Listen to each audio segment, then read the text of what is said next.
So the Marvel Cinematic Universe is loaded with Easter eggs, but none of the movies as much as the two Guardians of the Galaxy films. I mean, those movies might as well be Easter eggs, the movies, there is so much in them.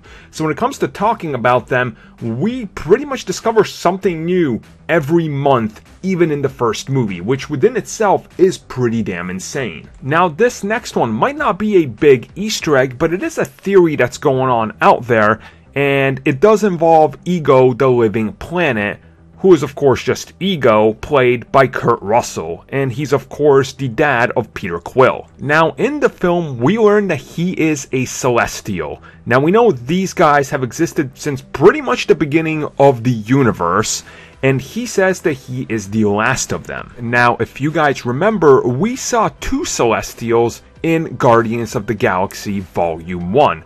First, there was the giant Celestial that we see in a flashback when the Collector is talking about the power of the stones and everything like that.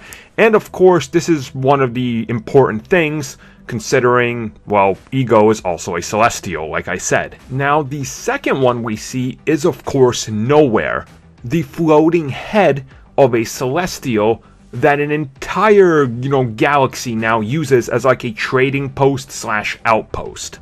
Now, one of the theories I've seen going around, that this is probably the one I most agree with, because this is what I was thinking during the movie at the same time when he gave his explanation, is that Ego, at one point as a Celestial when he was building his body, actually inhabited one of these heads. His brain was actually in there, and he was probably walking around as a Celestial, but he figured he could do more by actually turning himself into a planet.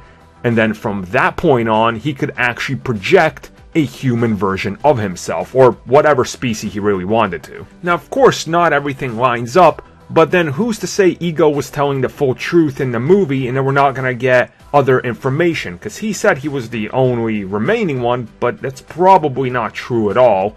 So what happened to other Celestials? Did he kill them all, or did they go into hiding? We'll probably find out in the future, but I think this is a pretty solid theory.